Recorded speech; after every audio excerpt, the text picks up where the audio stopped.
Every day that you wait to take action is a day that you lose potential cash flow, equity, and experience. I don't care how many books you read, I don't care how many podcasts you listen to, there is nothing like getting out there and getting the experience for yourself. That's not really preparation, that's procrastination. And procrastination is just fear in disguise. We replay failure from our past in our brain over and over and over. So we expect that same type of failure in the future because we don't know success yet, right? But what if you, instead of expecting failure, you expected growth? Hey everyone, welcome back to another episode of the Microfamily Millionaire. Now, this is a sub-series to our parent show, the Share the Wealth Show, where I discuss strategies and tips on how to build and grow your small multifamily portfolio, aka your microfamily. So today, actually, what we're going to do is we're cutting through the excuses, the myths, the BS, and the self-sabotaging behaviors that are keeping you from taking that first step to building your multifamily portfolio. So let me ask you this. Have you ever caught yourself thinking things like, I need to get my LLC set up first before I can get a property, or I can't really start until I get my entire team in place? Like, if that sounds like something you have told yourself before, and if that sounds familiar, I'm here to tell you something that might sting. That's not really preparation. That's procrastination. And procrastination is just fear in disguise. Because guess what? You don't actually need everything to be perfectly lined up to start. What you do need is the courage to take action. Imperfect, messy, bold action. And you're going to want to stick with me to the end of this episode because by the end, I'm going to show you exactly how to do that. But before I get started, I need you to go ahead and like this episode. Smash that like button because it helps this show and the information that we discuss here get out to more people and actually show up in the algorithm, right? So if you have watched us before, if you're new here, if you're not new here, you're returning, whatever the case is, and the information that I'm sharing here has been helpful to you at all, please share it with someone, or at the very least, press the like button so that more people can find us and discover the information that we talk about here. So anyway, let's get started. Here's the truth about procrastination. Procrastination really isn't laziness, it's fear. Fear of failure, fear of rejection, fear of making a mistake. But here's the thing, fear is really just a story you're telling yourself about a future that hasn't even happened yet. But unfortunately, that story can become a self fulfilling prophecy if you let it. Really, procrastination is manifestation of your fear of an unknown and unwanted future circumstance. So you end up expecting problems instead of expecting success. And when you hear anything about manifestation from any other source, it's always in the frame of mind of manifesting something positive, repeating positive affirmations to attract abundance and success and blah, blah, blah. But the reason that it doesn't work for most people is because your subconscious knows that you don't really have that thing or aren't really that person yet. Like, it's an example. If you say, oh, I am wealthy, I attract abundance, I have a multi-million dollar business, I this, I that, like your brain is saying, girl, please, boy, please get out of here. You know, you're living in this shack apartment, or you know, you don't got this the X, Y, and Z. You know, like your subconscious knows that you're lying to yourself. So those fears and insecurities are actually at the forefront of your brain and of your belief system. And so they will always show up. Your subconscious steps in and sabotages your intent. So it's not really to harm you, it's to protect you from those perceived risks.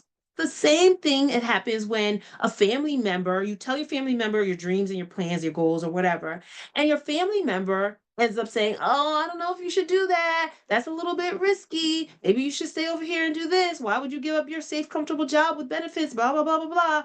Like, they don't mean you any harm, but they are trying to protect you the best way that they know how. Your subconscious is trying to protect you the best way it knows how because you are trying to do something that you've never done before. So it seems risky to yourself, to your inner self. It's all because you're stepping outside of your comfort zone That's just a risk, right? You're facing the unknown, and your subconscious does not like that, right? So we have to reframe that. What if you could overpower yourself? Expectation is actually your superpower, and that can override your subconscious's instinct. That's why manifestation and affirmations don't really work for most people because the missing ingredient is belief. You have to believe in the affirmation that you're telling yourself. You have to have the expectation that that affirmation is already true. Even if it's true for your future self, you have to fully expect that whatever you're manifesting is actually already true for your future. It's just not the time right now at this moment, but you know that that's going to happen and that's coming down the line for you, right? That's where expectation becomes very, very powerful. So, what if instead of expecting failure and expecting all the things that are going to go wrong, right? We replay failure from our past in our brain over and over and over. So we expect that same type of failure in the future because we don't know success yet, right? But what if you, instead of expecting failure, you expected growth? What if you expected that every no was bringing you closer to the yes? And that mindset shift really is the key to overcoming procrastination and self sabotage. I've had a couple of conversations recently that led me to want to do this episode. The first conversation that I had with a new investor was like, I'm waiting to get my LLC all set up.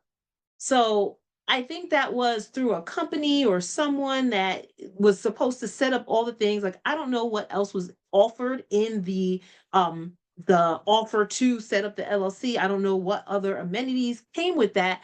But at the same time, let me break this down for you. You can't just be waiting around to set up an LLC before you get your first investment property, before you even start looking for your first investment property. So let me break this down.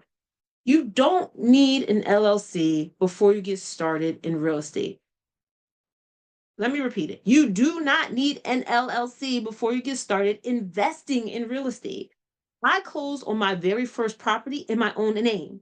And I actually didn't even put it in the LLC until maybe 5 years after I even moved out because I was a house hack and I did have rentals in there at the same time that I was living there, right? I could have immediately after closing, because I did use finance, FHA financing, you can't close FHA in an LLC. So if you're looking for that strategy, you just have to know what things you can and cannot do. So I closed in my name and I could have the next year or right after transferred it into an LLC, but I didn't because I don't know, I just didn't. So in any case, like you just don't have to have the LLC first. So my first property was in my own name. I didn't transfer it into the LLC like until a couple of years ago, actually. And then every other property that I've closed since then has been in a brand new LLC, not something that was seasoned, not something that I had a couple of years, not in the LLC that I have for my first other property. These is a brand new LLC every time I close on a new property, right? And the banks don't even bat an eye, right? It's standard practice. It's standard for people to go get in contract for a property and you don't even have the LLC made up at that time. So the contract is assignable to your LLC once you open the LLC. Banks, lenders, they all know you're going to open the LLC after you get into contract and then you close in the LLC's name as long as you have all the registration documents and paperwork. That's fine. It's completely standard. You do not need the LLC to get started. So yes, having an LLC is a good idea for a long term, like for liability and organizational purposes, like, but it's really not a barrier to entry. And a lot of people stop themselves. A lot of people stop themselves before they even get started because they think they need this thing together that they don't actually need. And I'm saying need with air quotes around it because all air quotes, yes, around it because you don't need it. So setting up an LLC really takes less than an hour online and costs maybe a couple $100 depending on what your state's registration fees are. So don't let this LLC excuse stop you from taking action. It's really just a distraction.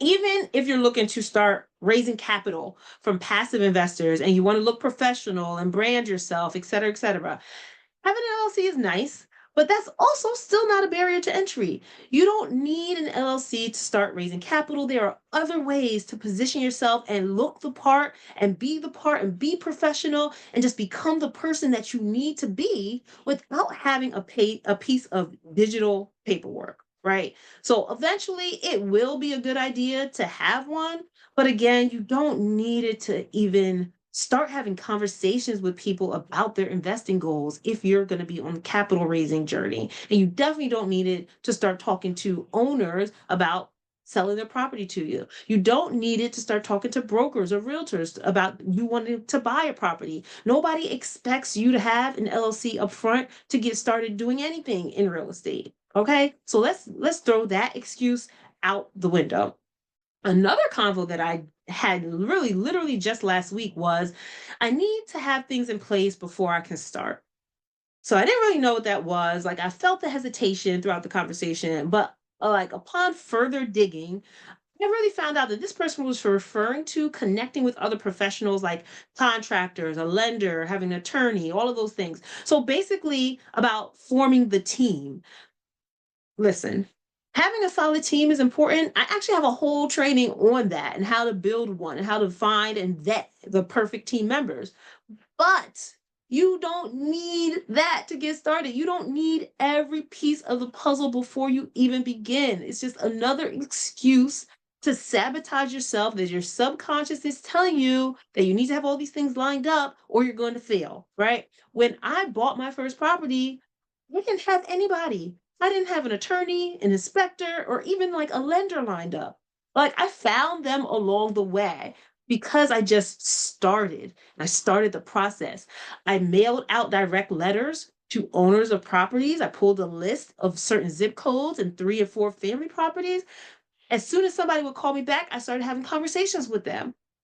I found my people like through the seller. Basically, the seller that I'd worked with, he referred me to his mortgage broker, and that mortgage broker referred me to a closing attorney. And I actually didn't even have an inspection done because the one person that I contacted that I knew of, I had went to a homeowner conference like a year before, but he wasn't available for like another 2 weeks. And I was so scared. I was a newbie. This was my very first deal or my first like solo deal, and I just thought I knew I was going to lose it if I was dragging feet because it took so long to get the inspection done. I was like, I looked through the property, it was okay, it looked fine, nothing was wrong, right? I'm not even going to give myself an excuse for that. I should have gotten a inspection. Please don't follow me in those footsteps. Don't be so thirsty that you circumvent certain things that really will be your protection later on. So inspection, yes, you need to have that done, but you don't need to know who your inspector is going to be before you start even looking for properties. Once you get into a contract, you can find an inspector and schedule them to come look at the property with you, right? When you get into contract, then you can look for other things like a mortgage broker might be the only person that you might want to talk to before, just so you know how much a house you can afford or investment property you can afford if you are doing a residential. So this all depends on your strategy. If you're doing a house hack like me in a 2 to 4 unit building, they are going to look to at your personal debt to income, right? And so you're going to need to talk to a mortgage broker or a lender so you can get a pre-approval whatever letter and know about how much you can afford for how much rent you can bring in from the building, like how many bedrooms is there. There's so much to do, but that's a very simple math that you can do right at the beginning in order to know how much property you can afford and what the rental income needs to be and combined with your income and what that's going to look like. But anyway, if it's just a straight investment properties, there's DSCR loans, that's debt service coverage ratio loans. So they compare the income of the property to the debt service that's going to be on the property, and you can get approved that way. So you don't actually need a pre-approval letter to start looking at properties either, right? Those are all things that are great to have. I will say, will you be running around like a chicken with your head cut off trying to grab and get all these things together once you get started? Possibly. I'll say you know what? And honestly, you could be running around like a chicken with your head cut off, getting things together when you already spent time beforehand getting your whole team together, right? I had certain things together, but even in that process, there's always, hurry up and give me this paper. I need this, I need that, I need that. And there tends to be a lot of running around like a chicken with your head cut off. Even if you have, I don't care how much preparation beforehand you have, right? So don't let not having all of these ducks lined up prevent you from taking that first step because you don't want to be like too busy or have all these other things like on your plate because you're going to have things on your plate anyway. Investing is not easy, it's not for everyone. Even the closing process can be a pain in the butt, but it is so worth it, right? So my closing process absolutely was not perfect, but I got the deal done, right? When I first closed on that property, I didn't just buy a building. It was a three-family house hack, but bought my freedom. Like that was basically letting me live for free. The rent from the other two units covered my entire mortgage and most of my expenses. And within the first few years, like of owning that property, the value of the building increased by like $200,000. I was essentially getting paid to learn how to be a landlord and learn how to be an investor, plus living while living for free during that time frame. You know what I mean? So imagine if I had just waited for everything to be perfect. Who knows what would have been happening in the market and what would have happened whenever I ended up getting a deal and closing. I might have missed a great opportunity buying time frame, and I would have missed out on however much appreciation could have happened. So you really don't know what's going to happen, but you do know that you're not making any progress if you don't start making moves, right? I could have missed out on all that growth and the opportunity with that one particular property. Headaches and all, I would not change that property or not have that property in my life. If I had to start over, I would do the exact same thing because it really opened up the doors for me to be able to start building my portfolio. That was a stepping stone to my growth. And it starts very small. You don't need to be perfect. You just need to start, right? Here is the truth. Every day that you wait to take action is a day that you lose potential cash flow, equity, and experience.